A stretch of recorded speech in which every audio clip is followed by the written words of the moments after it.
Hello, welcome back to Hunter Tune. Today we're going to be taking the motor out of the blue Grom, and I figured I'd give you guys a little step-by-step engine removal on one of these bikes. It's fairly easy. They're not too difficult to work on. I enjoy working on these little bikes, and I enjoy making them quite a bit better than what they were stock. So this bike has gotten quite a bit of attention from you guys. The last video I did with this bike, we did double the horsepower. I added some parts from Grom Fathers. We did a ported 2-valve head, and we did the high compression stock bore piston, and ended up making like 16 horsepower. So definitely was a ton of fun. We've put about 800 miles on the bike so far, and I think it was just time for an upgrade, considering what I know the green bike could do. The 4-valve stuff is just really appealing to me, and I really enjoy, you know, the high RPM power of the 4-valve engine versus the 2-valve. So anyways, in the meantime of doing all this stuff on the blue bike, I did add a TB 186 big bore kit along with the ported head, and it didn't really do a whole lot, to be completely honest with you, because this head and the throttle body's still like stock. It's not really upgraded or anything like that. So I'm just gonna ditch all this stuff and go with some parts from Mike O'Connell on this build.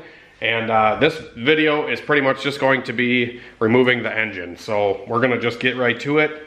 And this bike should be fairly similar to yours. There's just a couple pieces on mine that might be a little bit different than yours.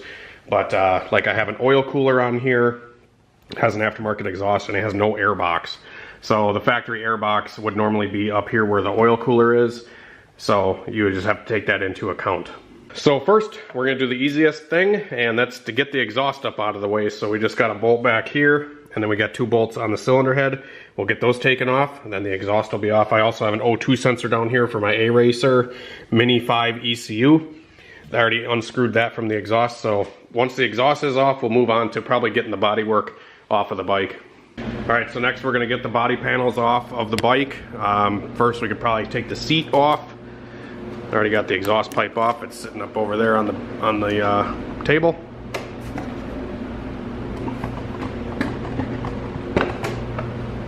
So I just popped the key in the hole there and popped the seat off. Also a good idea to disconnect the battery terminals while you're in here, which I will do in a second. But we're gonna get this screw out right here. It's just an Allen head.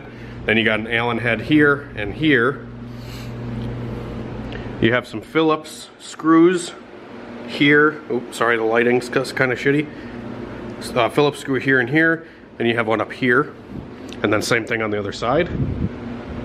You also have a Phillips screw up here and here. You have a 10mm head right here. A Phillips head here. Phillips head here. Another 10mm on that side.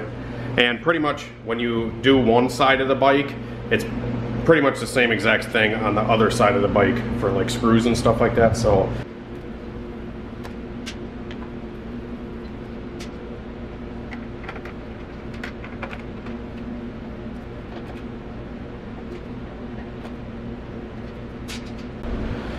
now that I got all the screws removed, down here up top, there's this just pulls out of a grommet right here.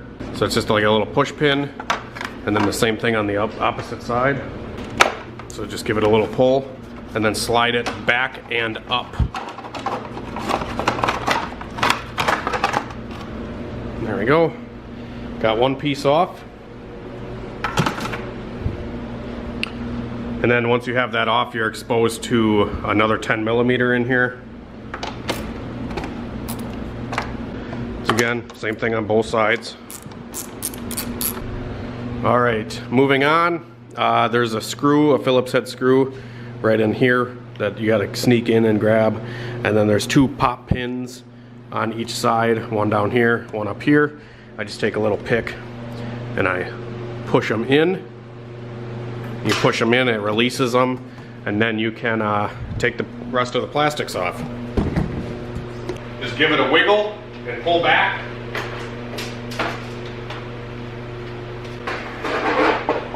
Same thing on the other side.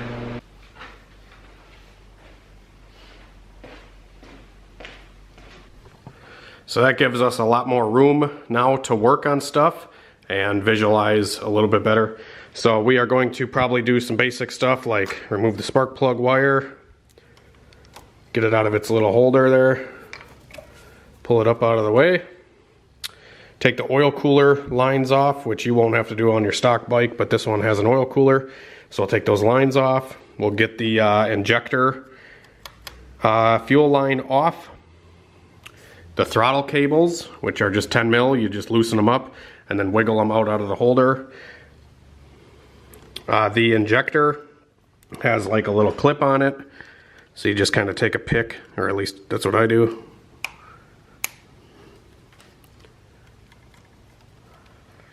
Just kind of wiggle it up out of there.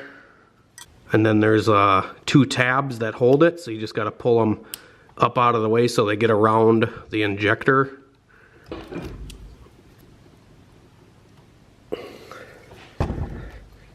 And it's kind of a pain in the ass getting the injector out, or the fuel line out, with this rev wedge, which I will no longer be running. Not really liking it.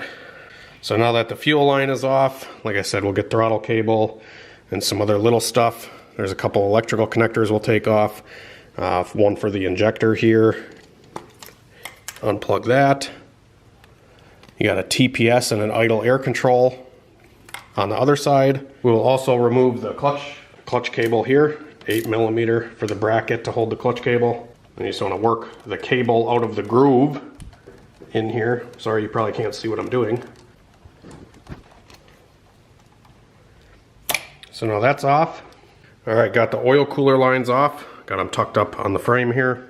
And then I also got these throttle cables loose off of the bracket. So I just work them around to the opening on the bottom of the throttle blade here. And then work the cable out on both sides. Put those off to the side. I got the electrical connectors off on the other side of the throttle body as well. Next, we could probably get the starter wiring. I already unhooked the battery. So there is a 8mm, it's a 10mm, which hosts the ground wire. There's a ground wire that gets bolted to one of the starter bolts here. Now, if you're trying to get this grommet off with a screwdriver and the battery is still attached, you would have zapped yourself by now. I'm gonna get this one off here of the starter. Put that out of the way. And that's pretty much it on this side of the engine for now. So we're gonna move on to the other side of the bike. All right, so moving on to this side of the bike, we're gonna get the sprocket cover off, and we're gonna remove the coolant temp sensor, or the engine temperature sensor. We'll get that tucked up out of the way. So just 2 bolts on the sprocket cover here. Then we'll proceed to getting the chain off and some other electrical connectors behind the sprocket cover. All right, now I got the sprocket cover removed, so I can take these bolts out to remove the sprocket. It's just this little guy. Pop the sprocket holder and the bolts out. And you can wiggle the sprocket off if your chain is loose enough, which mine's probably not. And then you got a couple electrical connectors under this this boot. All right, you got to unplug all of these under the boot.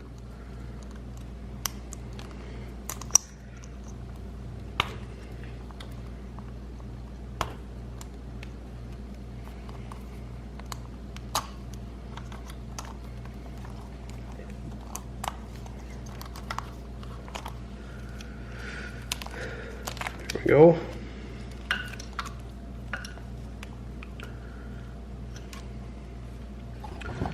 We'll try to get this chain off, and then we also got to take our shifter off of the shift shaft, which is a 10mm.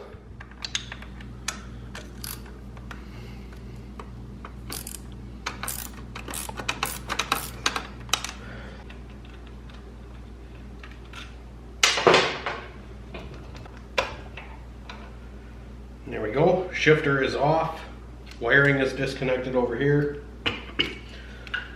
And then we just gotta try to get this sprocket off. There we go. It was loose enough, so I got the sprocket off. I just needed 2 hands. All right, so next, I believe, I think that's everything for the most part. Gotta start taking the engine mounts off. I actually have a hard racing engine brace on the bottom, so I'm gonna start with those.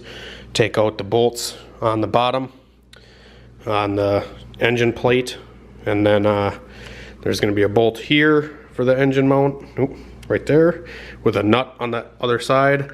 Then you got one down in here, and then one up top. And I usually take the swing or the rear sets. I take the rear set bolts out so we can wiggle this out of the way so we can get at this lower motor mount bolt, because it's kind of tricky to get to and you can't really pull it all the way out unless this rear set is moved out of the way. So I'm gonna do that, and then this engine should be ready to come out. All right guys, this thing's pretty much ready to come out. I got the bolts out here and here, and then I also got my bolts on the brace down below out. I had to loosen the rear set, like I said, so I get that lower bolt out. These are the motor mount bolts right here. The only thing that's holding the motor in right now is this last bolt, and I'm gonna muscle this thing out of here quick.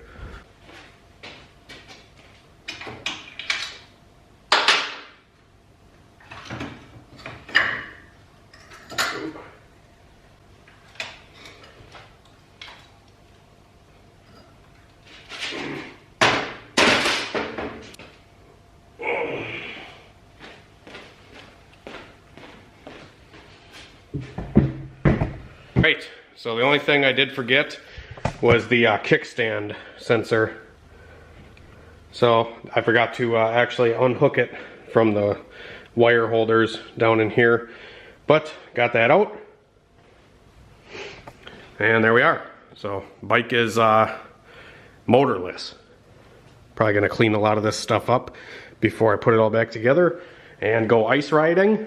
So I got some studded tires for this thing that I'm gonna be building, and also gonna be building this engine. So if you guys wanna see that, be sure to subscribe. And I got a bunch of parts for this thing sitting right over there that we're gonna be putting in next. So be sure to subscribe. Thanks for watching the Grom content, guys, and have a great night and a better tomorrow. Hopefully this helps somebody.